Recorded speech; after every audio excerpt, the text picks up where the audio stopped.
So let's read our question, and that is, which one of the growth regulators would you use if you are asked to? हमें यहाँ बताना है कि हम यहाँ पे कौन सा प्लांट ग्रोथ रेगुलेटर यूज करेंगे, यानी कौन सा प्लांट हार्मोन यूज करेंगे अगर हमें यहाँ पे ये कंडीशंस दी गई हैं। तो जो हमारी पहली कंडीशन है, induce rooting in a twig. हमें यहाँ पे बोल रहा है कि अगर हम किसी ट्विग में रूटिंग इंट्रोड्यूस करना चाहते हैं तो हम कौन सा रेगुलेटर यूज करेंगे? हम यूज करेंगे ऑक्सिन। और ऑक्सिन भी, क्योंकि ऑक्सिन तो एक नेचुरल कंपाउंड, एक नेचुरल हार्मोन है। यहाँ पे जो हम ऑक्सिन यूज करेंगे वो होगा सिंथेटिक टाइप ऑफ ऑक्सिन। और अगर हम यहाँ पे सिंथेटिक ऑक्सिन का एग्जांपल ले लें तो वो है हमारा IBA। क्योंकि अगर हम नेचुरल ऑक्सिन की बात करें तो वो होता है IAA, indole 3 acetic acid. But जो हमारा आर्टिफिशियल या सिंथेटिक ऑक्सिन है वो है IBA NAA। ये और ऑक्सिन का काम ही यही होता है, एज वी नो, कि हम ऑक्सिन को इस पर्सपेक्टिव से जानते हैं कि भाई ऑक्सिन तो स्टेम इलोंगेशन के लिए काम करता है। ये रूटिंग में कहाँ से काम आ गया? तो जो ऑक्सिन है वो रूट इनिशिएटर।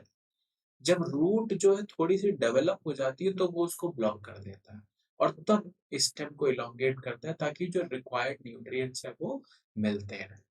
अब हमारे पास जो दूसरा ऑप्शन है वो है quickly ripen a fruit. That means जो फ्रूट राइपनिंग हार्मोन होगा वही हमारा आंसर होगा। तो जो हमारा फ्रूट राइपनिंग हार्मोन होता है वो होता है इथाइलिन। इथाइलिन का फंक्शन ही यही होता है कि वो फ्रूट राइपन करता है। तो ऑल्सो हम यहाँ पे एक चीज ध्यान रख सकते हैं कि ऑक्सिन और इथाइलिन में ये रिलेशन है कि अगर ऑक्सिन प्रेजेंट होगा तो ही इथाइलिन बनेगा, क्योंकि दोनों की मेटाबॉलिज्म रिलेटेड होती है। अब हम अपने थर्ड ऑप्शन पे आते हैं जो कि है डिले लीफ सेनेसेंस। सेनेसेंस का मतलब क्या होता है? ये एक तरीके का बायोलॉजिकल एजिंग है कि भाई ये एक सेल की एजिंग हो गई। लीफ सेल्स में ये बहुत कॉमन होता है, जैसा कि आप देखते हैं कि सीजनल एजिंग होती है बहुत सारे प्लांट्स में। तो उसको डिले करने का जो काम करता है हार्मोन, उस हार्मोन का नेम है साइटोकाइनिन।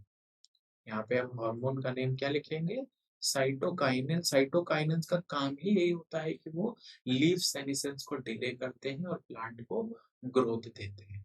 और अगर हम यहाँ पे अपने फोर्थ क्वेश्चन की बात करें, induce growth in auxiliary buds, यानी जो लैटरल ग्रोथ है यहाँ पे उसकी बात हो रही है। तो जैसा कि हमने लैटरल ग्रोथ की बात की, तो लैटरल ग्रोथ जो है उसका इनिशिएटर भी साइटोकाइनिन ही है।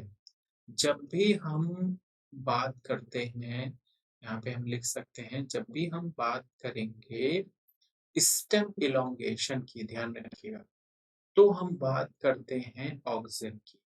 जब भी हम लैटरल ग्रोथ की बात कर रहे हैं या हम कहते हैं कि अब हम स्टेम को इलोंगेट नहीं कर रहे हैं, अब हम बात कर रहे हैं ब्रांच फॉर्मेशन की, उसी को ही हम लैटरल ग्रोथ कहेंगे। वो साइटोकाइनिन की वजह से आती है। और उसके बाद हमारे पास फिफ्थ है बोल्ट और रोजेटे प्लांट। सो ये जो है हमारा, इसका जो आंसर होगा वो होगा जिब्रेलिक। जिब्रेलिक एसिड जो होता है उसकी वजह से ये बोल्टिंग होती है बहुत सारे प्लांट्स में, जिसका बहुत कॉमन एग्जांपल है जो लेटस होता है। उसमें क्या होता है, प्लांट बहुत जल्दी ग्रो कर जाता है। प्लांट की लीव्स आपने देखे होंगे उसमें बहुत जल्दी सीडिंग हो जाती है, इसीलिए ही हम बोल्टिंग यूज करते हैं। और रोजेट प्लांट में जो बोल्टिंग है या कहीं पे भी बोल्टिंग है वो जिब्रेलिन्स की वजह से। लास्ट है हमारा induce immediate stomatal closure in leaves. अब ये एक स्ट्रेस के बारे में बात हो रही है, और स्ट्रेस हार्मोन जो होता है प्लांट में वो होता है एब्सिसिक एसिड। आप ए भी लिख सकते हैं, और इसका फुल फॉर्म है एब्सिसिक एसिड। और जैसा कि मैंने बताया कि इसको हम स्ट्रेस हार्मोन कहते हैं। प्लांट कभी भी स्ट्रेस में होगा, फिर वो हाई टेम्परेचर की वजह से हो, या फिर ड्राउट की वजह से हो, या फिर फ्लडिंग की वजह से हो, किसी चीज की डिफिशियंसी की वजह से हो, उन सारे केस में ये स्ट्रेस हार्मोन रिलीज होता है। और सबसे पहला काम है क्या करता है? स्टोमेटल क्लोजन करता है, स्टोमेटल को क्लोज कर देता है ताकि अननेसेसरी एनर्जी वेस्ट ना हो। तो हमारे पास ये फाइनल आंसर्स हैं। तो फर्स्ट है हमारा ऑक्सिन, सेकंड है हमारा इथाइलिन, थर्ड है हमारा साइटोकाइनेंस, फोर्थ भी हमारा साइटोकाइनेंस है, फिफ्थ हमारा जिबरेलिन्स है और सिक्स्थ हमारा abscisic acid. I hope this will help you. Thank you.